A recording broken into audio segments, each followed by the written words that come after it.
I ngā karangatanga maha o te motu, tēnā koutou katoa, and happy Women's Suffrage Day to everyone. Today I'll update you on how Auckland is tracking with its vaccination rates, and I'll also have an announcement on a significant government investment into COVID research and response. But first I'll hand over to Dr. Caroline McElnay to give us the latest case numbers. Ngā mihi, Prime Minister. Kia ora koutou katoa. There are 24 new cases of Covid-19 in the community to report today, all in the Auckland area. This takes our total number of cases to 1,050. 688 cases have now recovered, including all 17 cases in Wellington, meaning there are now 361 active cases, all in Auckland. There are no new cases of Covid-19 to report in recent returnees in our managed isolation facilities. Of today's 24 new community cases, there is a known connection with 21, all of whom are in isolation. Of those 21, 19 are household contacts. 12 were already in quarantine when they were tested, and the other 9 were isolating at home. Investigations into the connections of 3 remaining unlinked cases are continuing. And we just want to note that we do expect a number of further cases in the coming days, as some of the new recent cases do come from large households. What we know about Delta is that it's more infectious, so we do expect more household contacts to subsequently test positive, but these contacts are already in isolation. Of yesterday's cases, all 20 have now been linked to existing cases, with 18 being household contacts. There are 13 people in Auckland hospitals today with COVID-19. Of those, 4 people are in ICU. We do know that this is a stressful time for them and their whānau, and our thoughts are with them. On testing, there were 5,028 swabs taken throughout Auckland yesterday, which is a good result for a Saturday. There are 20 community testing centres available across Auckland today, including 6 regular community testing centres and 14 pop-up testing centres. If you're a contact or have visited a location of interest at the relevant dates and times, are connected to one of the 7 suburbs of interest, or have any symptoms of COVID-19, even very mild ones, please get a test and isolate at home until you get your results. Just a reminder, our suburbs of interest are Mount Eden, Massey, Mangere, Whāwana, Papatoetoe, Otara and Manurewa. In those suburbs, there were 1,101 swabs taken yesterday from both symptomatic and asymptomatic people. And also a reminder to call Healthline or your GP for advice on getting a test if you have other less common symptoms. Those less common symptoms are symptoms like diarrhea, headache, muscle aches, nausea, vomiting, chest pain, abdominal pain. A further 1,142 essential workers were tested yesterday across a wide variety of agencies and businesses, including healthcare workers, transport operators and some local council workers.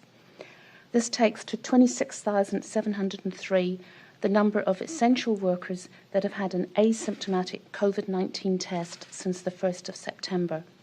All test results, very pleasingly so far, have been negative. Yesterday, 13,833 swabs were processed throughout the country. I just want to touch on one of the new cases being reported today is a new and as yet unlinked case as a man who was remanded into custody at Mount Eden Prison on Friday night. He is understood to have been in the Firth of Thames area before he was taken into custody. This is within the Counties Manukau DHB area and is under Alert Level 4 restrictions. He was travelling with one other person who is now in isolation and is being tested today. 2 locations of interest at Mount Albert and Mangere have so far been added to the Ministry's website. 4 police staff are now isolating following contact with this case. Corrections have advised that as the prison is closed to all visitors, only essential staff were on site. 5 corrections staff and 6 prisoners have been identified as contacts and are isolating. This case, his travelling companion and his contacts have been helpful and cooperative with our health authorities. Just an update on the truck driver that we reported on Friday. There are now 140 contacts of the truck driver outside of the household who were at locations of interest. Of those, 81 people have already returned negative test results. And just a reminder to check our website for those locations of interest. On our vaccine rollout update, more than 4,684,000 doses of the Covid-19 vaccine have now been administered. Of these, 3,078,000 people have had their first dose, and 1,606,000 people have had their second dose. 430,189 doses have been administered to Māori and 285,296 doses to Pacific people. Yesterday, there were 53,386 doses given nationally. And lastly, on wastewater, ESR have advised us that there was a positive result in wastewater taken from Pukekohe on Wednesday. This follows a positive detection from a sample on the 8th and a negative result on the 10th. These positive detections are likely to relate to known cases in that catchment area. But ESR have added several new sampling sites across Auckland and surrounding areas in order to better target high-risk areas. There are no other new unexpected detections to report. Back to you, Prime Minister. Thank you, Dr. McElnay. Just briefly on the newsly advised case that has been detected by corrections staff at Mount Eden, I do want to acknowledge the protocols that are extraordinarily rigorous that have led to that detection. Corrections treat in level 3 and 4 new incoming prisoners as they would an individual coming in at our border. They are tested at day 0. They continue to have tests through to day 12. They wear masks and staff wear PPE, and they work through a process to ensure that someone is COVID-free before they're integrated more fully into the prison environment. Off the back of that testing is how they've detected this new case. Whilst we've not formally linked the case yet, there is a tentative link, but more work is being done just to shore that up. But I want to acknowledge both the police staff and the corrections staff involved in this case, and if people are wanting a bit more information on the process that corrections use, they've put out a bit more information. I'd be happy to expand on that today as well. Overall, you'll see from the update today, which also covered off yesterday as well, that despite larger case numbers, they continue to be dominated by household contacts. We have had unlinked cases over the course of this week, but we took the opportunity today to re-review some of those cases. Many of them have been subsequently linked over the days that followed. That does still, however, present some challenges for us. While it means we can join the dots, those dots do still produce more cases with more household contacts. It means that the tail produced by Delta is long and it is tough, and people will have seen that in our case numbers. But it doesn't change what we need to do, and that continues to be stay at home and get vaccinated. On that front, since I spoke to you on Thursday, Aucklanders have turned out in force to do the best thing they can do to gain greater freedoms and avoid future lockdowns, and that is get vaccinated. If you'll recall, last Monday I challenged as many of the city's residents as possible to get their first dose, even if that meant bringing a booking forward. Over the last week, Auckland DHBs administered on average 15,375 first doses every day and 8,800 second doses. 78% of eligible Aucklanders have now had their first dose. Just another 30,000 people in the city reaches 80% of first doses. But every unvaccinated person opens up the potential for a new chain of transmission to start, so we need to keep going and get our rates up even higher. The 3 vaccination buses that launched last week have had a successful start. From tomorrow, an additional 2 buses will be on the road, operated by Māori providers, Manurewa Marae and Tuakina Trust, who who've already developed outreach plans based on community feedback. Tomorrow, Huakina Trust will begin running their bus in Pukekohe, and on Tuesday, Manurewa Marae will begin running their service. On Friday, 2 buses will form the basis of a Pacifica pop-up community vaccination event in Favona, which will be run by Pacifica providers. We'll keep you updated on additional locations for the week as that information comes to hand. If you're not already vaccinated, then there is just one thing to do today. Make sure it's getting your first dose. And if you know someone who hasn't been vaccinated, call or reach out to them today to encourage them to get vaccinated too. Some people will have genuine questions and concerns. And if they do, listen, share information from trusted sources. Often it's just a case of people having the information they need to make a decision. But for some people, they may not have gotten round to it or need help to make a booking or find out where to go. We all have a role to play in supporting others to get our vaccination rates up as high as possible.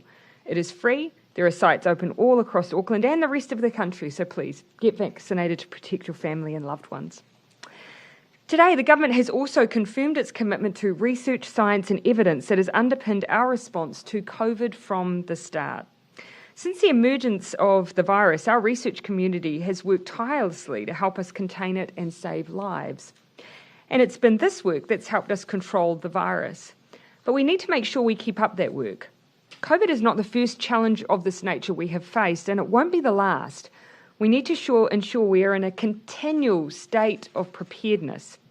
So the government is announcing today an investment of $36 million over the next 3 years in an infectious diseases research platform to boost Aotearoa New Zealand's COVID-19 response and preparedness for future pandemics. We've set 2 general themes for the investment. 1, improve the prevention and control of infectious diseases. And 2, improve the management of and response to infectious diseases. I'll hand over to Associate Minister of Research, Science and Innovation, Dr. Aisha Verrill, at the conclusion of the questions today to provide more detail and to take your questions. But for now, we'll open up. Jessica. What does that mean for Auckland when you think about making a decision tomorrow? Is 20 and then 24... does that make it impossible for them to move down a level? What you will have heard us describe today, of those cases today, we've got one with a tentative link that we're working through, and then another 2 who are awaiting interviews. And then yesterday, of course, you will have heard us run through the linkages for those cases. So really what we're seeing is the ongoing ramifications of Delta being highly infectious, and it infecting people across households, and sometimes in a domino effect. We might have had a positive case days and days ago, but then slowly those family members who have become infected come through as positives. I know that is really anxious making for people when they see those numbers. They don't always tell the full story, but it does tell us Delta's tail is long and it is hard. Dr. McElnay? No, that's right. We will be preparing advice today, which looks at the outbreak as a whole. And as I said on Friday, we're still cautiously optimistic that actually the vast bulk of this outbreak is under control. We're just dealing with a long tail. Also feeling over it, they've had enough. How much of that are you taking into account when making the decision? We take into account everything. But the one thing I would say to Auckland is your work has paid off. As you've heard from our public health advisors, they consider that this outbreak, we do not have large-scale community transmission in Auckland, and that has been because of Level 4 and the work that people have done. So Level 4 has played an incredibly important role of getting that outbreak under control. Yes, we still have cases popping up. There's still work for us to do, and we'll take all the advice on the best way we can do that from here. But we absolutely factor in how Aucklanders are coping with some of the restrictions that we've had to date, but also the best way for us to get back to normal as quickly as we can. What about the rest of the country then with that 3 and 1? Would you consider doing that? No, you've already heard us. Last week you will have heard us say that so long as we're in a level 3 or 4 situation in Auckland, it poses risk. Yes, there may be less risk once we're in a 3, because that's a sign that we believe we've got it, broadly speaking, in a controlled and managed way, but it still presents risk. And you only need to look at some of the stories over the course of the week that despite best efforts, in some cases, people will work very hard to get around controls like testing at the border and border checks. So those extra measures in other parts of the country are not there because we believe we had COVID in those places. It's there in case COVID comes into those places. Yeah. How many mystery cases do we have in total, and how comfortable are you with those given this decision tomorrow? Over the last 2 weeks, we've had 12. I think actually if we reviewed some of those, it may actually be less than that, because even this week we've knocked quite a few off the list. As of this morning, we had 4, that was down to 4, but we still are awaiting the interviews from the 3 today, one of whom we think is already linked, tentative links to the other 2. Yep. So the only difficulty, of course, you'll see that retrospectively we'll get them, and within that first 24 to 48 hour cycle, we're often linking them. The issue with retrospectively linking is it's good news in that we can tell where COVID's journey has travelled. And that means we can track backwards and try and put those individuals into isolation. But it does mean it's more likely that COVID has then moved and potentially infected. Whereas, of course, what we like to see is us already having identified contacts and then being in isolation when they test positive rather than the reverse. So it's good to link, but it's even better if you've known them in advance. And just on lockdown restriction rule breakers, we've seen more of those today. What's your message to people who are considering or who are trying to do that? Yeah. I would say think of everybody. Think of the Aucklanders who, for the past 5 weeks, have done exactly what has been asked of them, and at great sacrifice. There have been some really horrific stories of people who have every reason to believe that actually their reason for travelling is a good one, but we're trying to protect everyone. So I would say think of everyone else in Auckland, but think about the people you put at risk by travelling. They don't want you coming into the region at the moment, so sit tight while we work on ensuring that it is safe. Joe? Just in terms of the numbers, is I guess the total number less of a worry and the bigger worry the number that you've actually got infectious in the community? Because from my count over the last 3 days you've had 22. So how difficult is it to actually get down to 0 when you're still, I understand there's lockdown and therefore, but they're still going to supermarkets and other essential places? Yeah, even that's a bit more nuanced because for the most part, with the exception of when you see an essential worker like a truck driver, then those contacts might be, those locations of interest might be broader. But for the most part, you're right to say it's actually just not the total number, it's been the activity of those numbers and how you're able to link them. But for the most part, many of those activities have been pharmacies, have been supermarkets, have been laundromats, and we haven't tended to see cases spin off from those places, in large part, I'd say, because of the protocols that exist.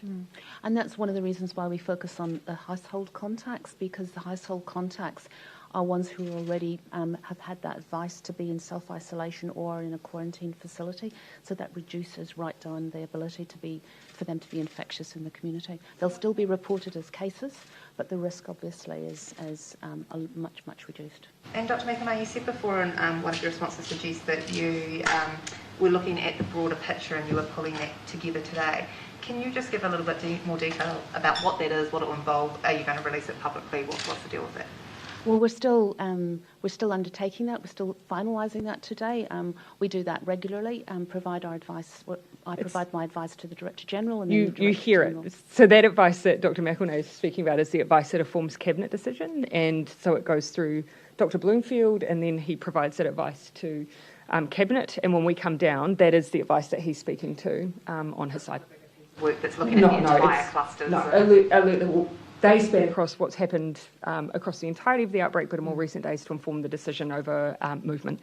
Being done though, now that we've been in the scouter period for a while now, is there, I don't know, like a Brian Roach type group who is actually starting to, I guess, look at the trends and kind of map and lessons learnt and start to look at that data as a bigger picture?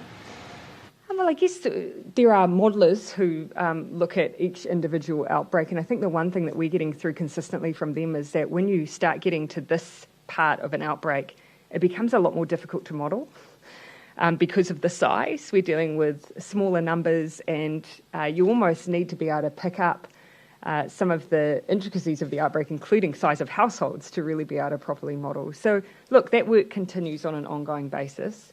We're always looking for improvements and alterations to the way that we're operating, and Brian Roche's group isn't a continual improvement in group. But I'm not sure I've completely answered your question, though. If you're asking whether or not there's something specific to this point of the outbreak, that's the public health advice, because that is constantly... Brian Roche group was billed as a real-time group, so I'm just wondering whether Chris Hipkins is actually has had over the course of the last 5 weeks some regular feedback about how this outbreak has been managed, response, things that could have been done differently, preparedness, that sort of stuff. I think it would be fair to say that we in real time undertake that real-time assessment, every single morning when we brief. No, but I guess if you're looking for real timing, we're in the middle of it right now. I mean, if you're going to assess something, you need to have a little bit of ability to cast backwards. We're still in the middle of it, is what I'd point out. Okay, I'll go look. Just a couple of questions on Mount Eden case. Yeah. Was he symptomatic when he was taken into custody? Don't believe... Oh, yeah. Oh, there has been some discussion over symptoms, hasn't there? So it must have been... I can't recall, actually. I'm sorry.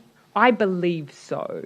From memory. And why did the man make an in-person appearance at the Manukau District Court rather than an AV? I can't answer that. That would be a decision, obviously, by corrections and others. Yes, that person was symptomatic. Prime Minister, how Ben, was that all your questions on the correction case? How many of the infections have been down to rule breaking? Do you keep that sort of data? Dr. McElnay. I can't give you a number. We ask that question of the Public Health Services when they report new cases to us, and compliance is a very important part of that. I can't give you a number, but they usually say that compliance has not been an issue. No, I asked that. Sorry. Yeah, I was just going to say, look, from my recollection on some of the briefs, where it has occurred, it's tended to be families that some cases may have care between families, or so not strictly speaking would you consider them always to be rule breaking, because there is some room around that, but it's often been just actually families who might exist over more than one household. So is again this nagging question that we're sort of getting to the end of what lockdown can achieve in terms of driving down case numbers? Like, are we going to be stuck in this 20s, 10s? Look, one thing I can tell you is that when we assess where we are, we look at the role that ongoing restrictions can play, and the role of those really heightened ones at 4 versus the role of the ones that we have at 3, and the additional value add at each at a different point in the outbreak. So we do get into that level of question, and we look back at some of the cases we've had, question whether or not 4 was material to those more recent cases versus 3. That's all part of our assessment and part of the thinking that the public health team do for us. So you can get to 0 cases, daily cases? Oh, I believe that, the ability to continue to bring these case numbers down and inevitably get to a point does exist. It's tough, though. I will say it's tough. And we've seen that because we've used the toughest measures we have, and despite extraordinary efforts, we do see that tail. So, yes, I do believe it's possible, but we have to continually weigh up the best place for us to be as we do that work. Just back on the Mount Eden precedent. Yeah, I will just span around those who haven't asked questions. If the Mount Eden case was symptomatic when they were arrested, why were they not isolated immediately, and why were they allowed to go to the court in person? So let me run through exactly what happened with that individual.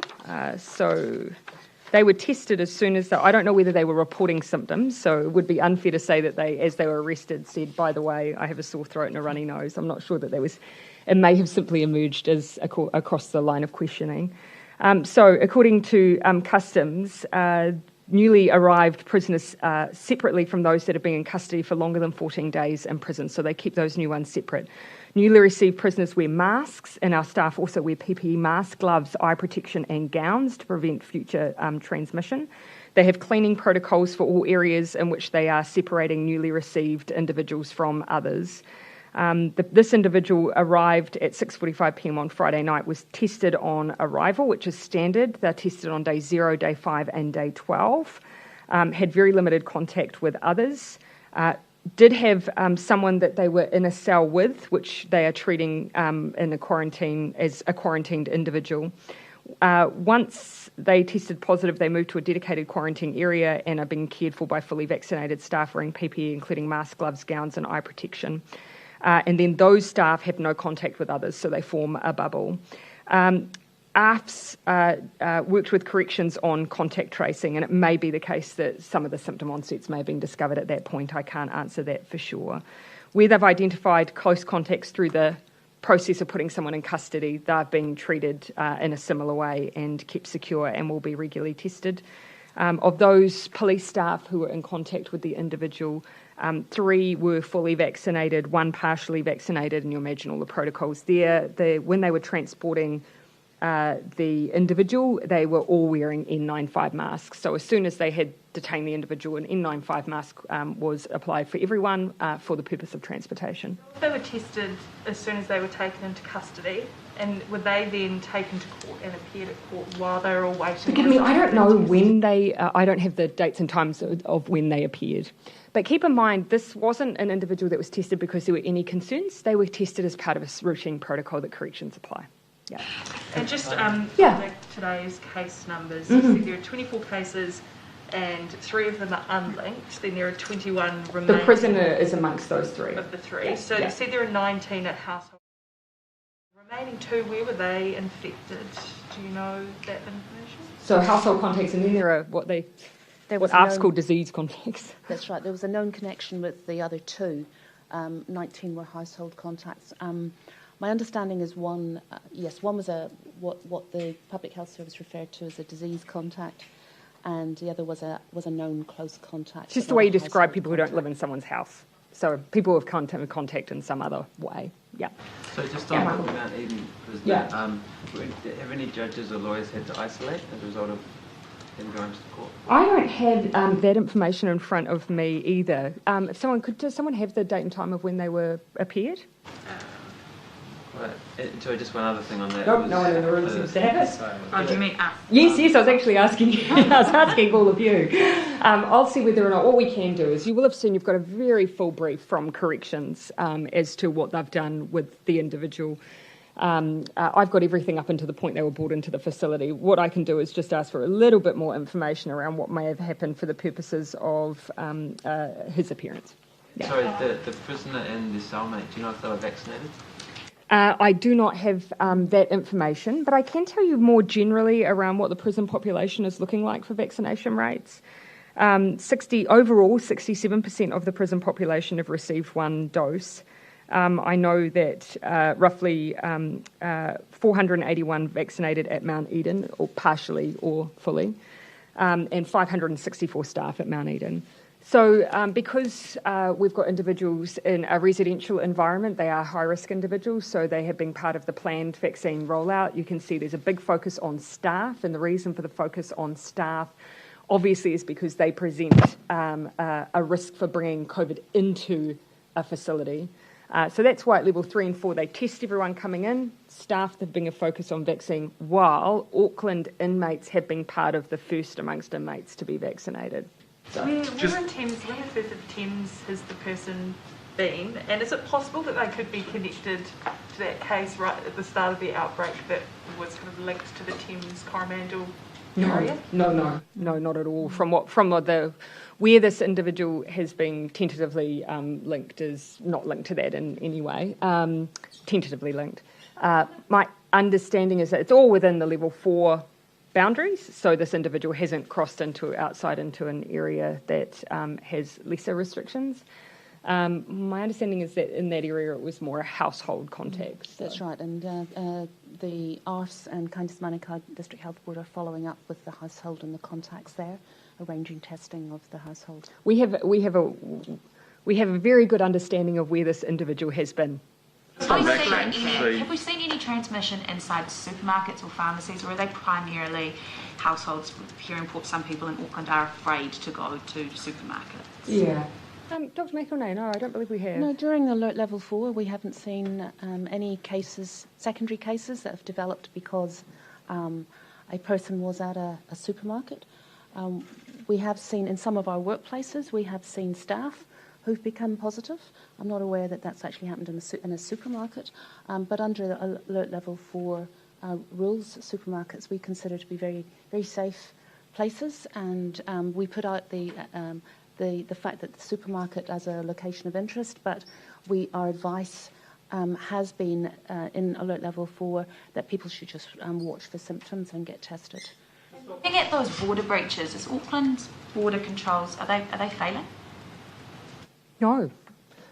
Look, ultimately we've always said, though, for those border controls, we put in place the expectations. People do have to, for essential work, hold a pass issued by MB to travel. They're on a 7-day testing cycle, and we do have some other exceptions that apply to individuals to allow them to pass.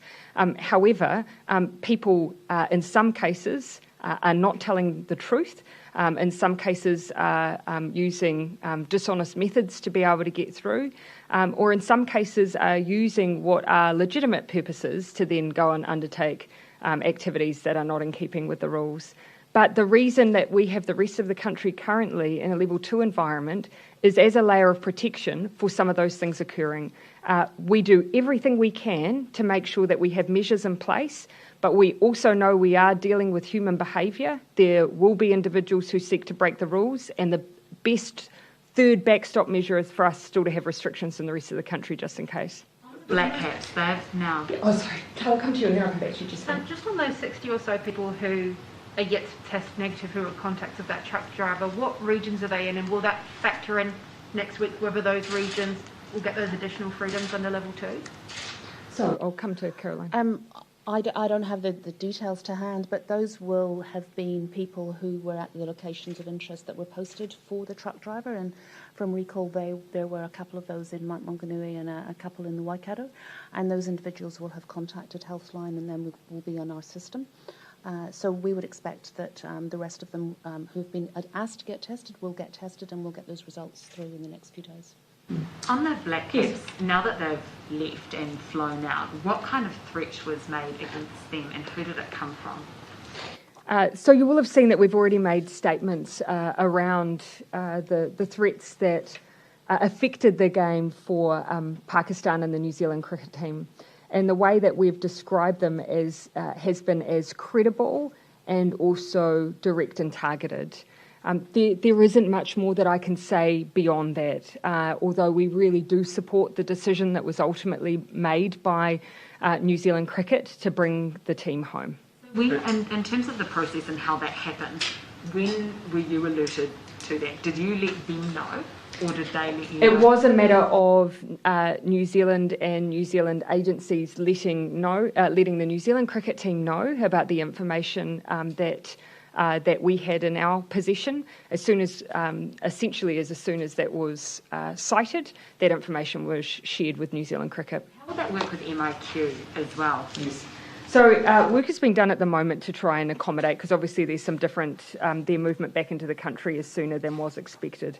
I understand that a large portion of those cricket members will be coming back from their midpoint. They're at the moment on their way home, and the majority of them, but not all of them, are able to be accommodated immediately, and MIQ are working closely with New Zealand Cricket to find additional capacity. Keep in mind, we often operate with some capacity for emergency situations, not large amounts, and so that's what we're working through in order to try and accommodate this immediate need. They will go into those emergency spots?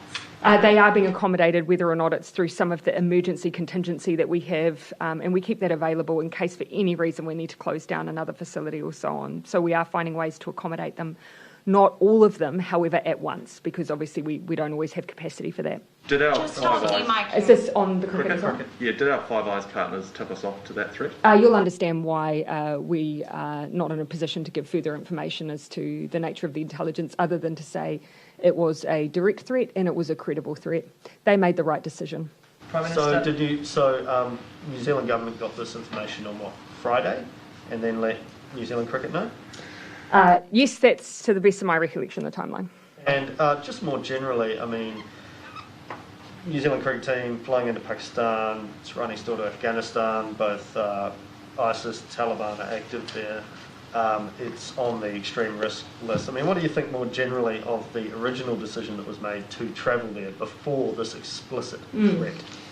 So, as I understand it, as a matter of course, for a situation like this, we will provide information to a departing organisation, threat assessment if you like, in order for them to make a decision as to what their next steps or whether or not they undertake a visit or a tour. And so that happened in this case, but as I say, that's relatively routine. It's then up to them to make a decision. Yeah, but I mean, what do you make of the decision given that they go into the country next door to Afghanistan? We've been trying to get people out of there, and they're going in for a tour, and it's a pretty unstable country. Yeah, look, I mean, what's your view? Ultimately, Luke, it was their decision.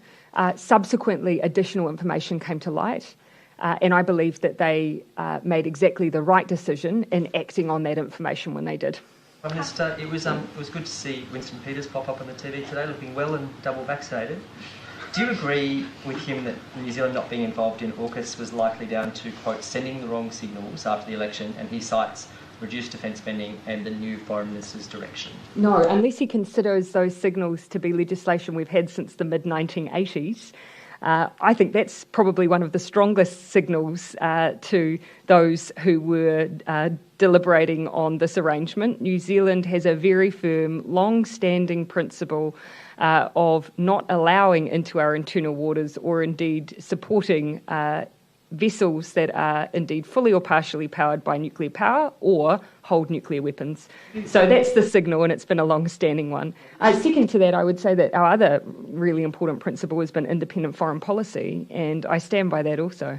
Have you sought those assurances from the US and the UK that it is purely a nuclear power issue and not about some deepening relationship that New Zealand's not a part of? Look, the engagement that we have on an ongoing basis with the United States, with the UK, with Australia, mean that I don't feel the need to gain those assurances. Our relationships over the years have deepened. They are close. We, as I've said, have been working hard to draw the UK and the United States, particularly into some of the economic architecture of the region. And so I feel no need to seek those assurances because I believe that our relationships are strong and we already have formalised relationships with each. When did you last speak to Winston? Do you have an ongoing relationship? Oh, it has been a little while. I have since the election, but it has been a little while. Would it be a problem if he pops up and criticises the COVID response or foreign policy or? No, he did those things from time to time when he was in government, so I don't see that as necessarily being different. Okay, I'll pop down the back again, yeah. Thank you. Just on MIQ more generally, can you guarantee that all of the 3,000 rooms will be used and none will be left empty? And are you able to sort of talk a little bit about any future plans that the government has for allowing New Zealanders to travel overseas for business? So we have always run a system that has meant that we have used, of course, the vast majority of our rooms. But you can see from this most recent outbreak why it's important that we still have some availability for emergency situations. The whole purpose of MIQ is to keep New Zealanders safe from COVID, and that does mean be able to house people from within New Zealand when we have an outbreak, as well as making sure that we deal appropriately with those coming across the border. Do you have a second question? What are some of the government's sort of long-term plans for allowing people to travel back and forth for business? You will have seen from the Reconnecting New Zealand work that was only announced some weeks before this outbreak that we are looking up to vary the way that we use our controls at the border based on risk. One of the things we are still working on this year is a self-isolation pilot. So essentially taking quarantine into a very tightly managed and controlled environment at home, using technology to support that isolation pilot and seeing whether we can work up in a vaccinated environment some alternative tools that can help reduce the bottlenecks at our border. Can I just clarify, with the prisoner, you said that they had come from Thames, that's correct? No, I didn't say Thames. In the Firth of Thames. Firth of Thames, I think was the description. But that's level 2 still, right? Yeah, so I'm just seeking some clarity because this morning on the call I was advised that he had not gone into a level 4 area. So let me just seek some further clarity on that. What I can say though is, as I've described to you, we have a very very good understanding and knowledge of where they have travelled based on their past engagement with the justice system. There's GPS tracking involved here. But just with that, how can that make sense if they've come from an area that wasn't... So the reason, what you're trying to identify is whether or not this individual posed any risk to others. My understanding outside a level 4 area, my understanding is the area that he travelled to is an area that he was able to and allowed to be in. He was essentially on parole. Sorry, Jessica. Sorry, Some of this I may be able to clarify with you with written statements from the police and from corrections. But again, what I think is really important is our understanding of where they're. Do you have an update on getting the Dickerson family from South Africa over here in MIQ spots and what's being done? So we have been, again, working very closely with those, with wider extended family and support to ensure that we have MIQ space available for that individual. As you can imagine why, I think it's incredibly important, and I know all New Zealanders would agree, getting family support in as quickly as possible is key, and we are working very hard to provide it, and I understand spaces have already been provided. The family had any problems while they were in MIQ? That's not something I've been advised of, and nor necessarily do I think that's information that we would be likely to divulge. I think this is really, incredibly difficult. I cannot imagine what this wider family is going through. So that information I see as being theirs. Yeah, look, I'll take the last couple of questions, then I'll have Dr. Veera come up. Joe, and then I'll finish with Luke. Apologies if this has already been asked, tell me if it has. The interview that Andrew Little did yesterday, in it he said the idea of a level 4 lockdown, I think once we get through this one, I'd be surprised if we ever see a level 4 lockdown again. Level 3 becomes problematic too. What do you make of that comment? I mean, we're not near vaccination in terms of being able to... I don't see that as being at all inconsistent with what we've been saying all the way through, which is the best thing we can do to try and avoid lockdowns in the future and those kinds of stay-at-home measures is by ensuring that we have as many people as possible vaccinated. Is that relying on not having a breach at the border for the rest of this year? Because presumably if at some point this year... You're making an assumption that the only people we want to be vaccinated are Aucklanders. We want everyone to be vaccinated. No, but I'm just saying that for him to say that this one that we're in now is the last one is implying that, and if we're waiting to, if it's going to take until pretty much the end of the year to hopefully get to that vaccinated figure that we want, isn't it suggesting that there isn't going to be a need for a lockdown if we were to have another Delta outbreak this year? I think that what he's pointing to is that we are now on the trajectory to reach very high rates of vaccination. He's anticipating that within this outbreak we'll see those levels lift, and once we're reaching those high levels, that in the future from that point we would be seeking to avoid that in the future. You'd use level 4 again if we had something like this happen? No, I'm not saying that. I think probably what you're underestimating is our ability to get through a high vaccination rate in the coming weeks. I mean, next week we should hit 80% first dose for Aucklanders. What we want to see is that we go higher still, but you can see how rapidly we are moving up through those vaccination rates. We just need to keep that momentum up and support those communities who may have issues with access, who may not have, for whatever reasons, reached the decision to be vaccinated. That is the area we have to work hard on over the coming weeks and months. Just lastly, I understand that, don't you require a lot of people to be double vaxxed in order to not need to use a level 3 or 4 star lockdown? I think we're probably talking past each other a bit, Joe. What I'm saying, of course, we are using level 3 and 4 now because we don't have high vaccination rates. You'll see that we're being very cautious about the decisions we're making in that environment, but all Minister Little is saying in the future is what I've said. We want to avoid in the future using those levels, and the best way to do that is high vaccination rates. Just back to the cricket, can you just describe for us the nature of your conversation with Imran Khan on Friday? We spoke twice, actually, mostly due to just connection issues. Pretty brief conversations. I've met Prime Minister Khan before. At the last time I attended the UN General Assembly, we had a very good bilateral. And the nature of the conversation was essentially he was concerned by the reports that we'd had, wanted to understand those and the nature of our concerns. I conveyed what I've conveyed to you and then thanked him for the support that the New Zealand team had had up until that point and continued to have, and just our disappointment. We know how important the game was for them and for us, and we all would have liked a scenario where it could have continued. He asked you to intercede to try and get a scenario? No, it was more really just wanting to come to an understanding of how the decision had been made, really. Yeah. Okay, look, we're going to move over now so that Dr. McElnay can take the stand. I'll get those interested a little bit more information of what we know of the movements of the prison, but again, as I reiterate, at this point, there's nothing that has led us to be concerned about contact in a level 2 environment. Okay. Kia ora tātou. Thank you, Prime Minister.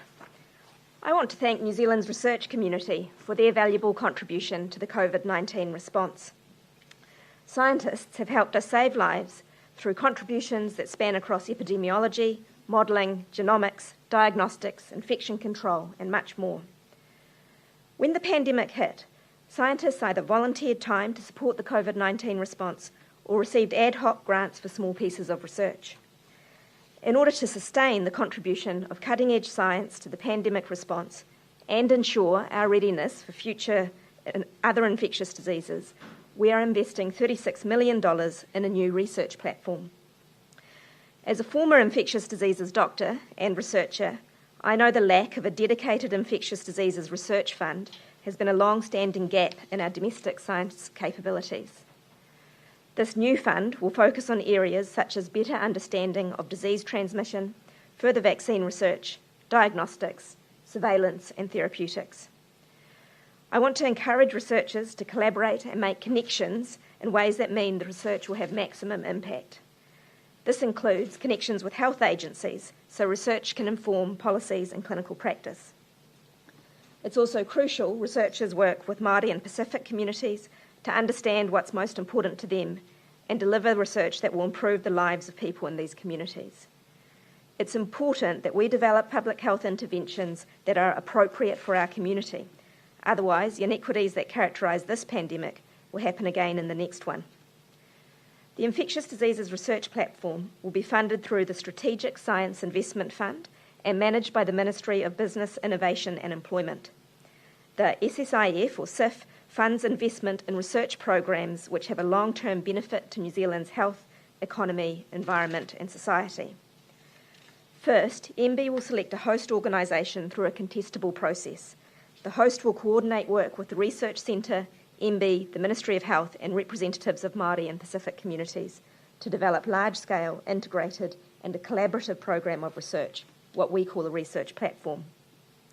We expect the platform will take a best team approach where the best researchers in New Zealand for a given area are included, regardless of their institutional affiliation. The platform will focus the development of our next generation of pandemic scientists. Funding, which is reviewed annually, will be contingent on performance against this objective. Information can be found on the Ministry of Business, Innovation and Employment's website. We expect to start funding research early to mid next year. Thank you. Minister, will this funding and research help speed up work to create our own vaccine? We've already invested in local vaccine development capacity to some extent, and I think if we were to further fund that, that would be separate. That's for vaccine development. However, an infectious diseases platform like this will have some component of vaccinology necessarily, but it won't be developing a vaccine per se.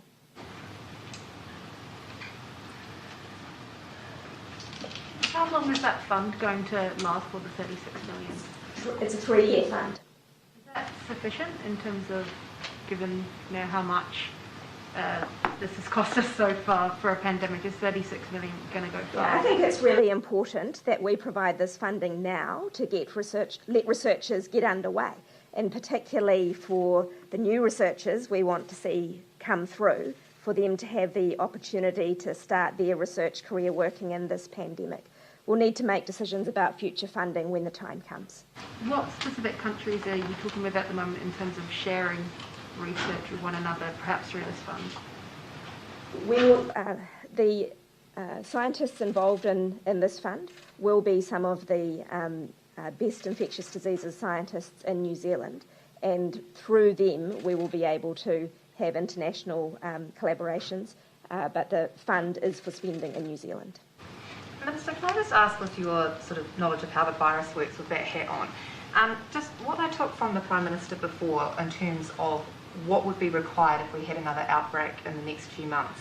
Is that because you might have, say, 80% of the population who has had one dose, therefore you would not require needing to use level 4 or level 3 restrictions, which seems like a little bit crazy to me, because I would have thought you would need most of the population to be double vaxxed to not need that level of restrictions.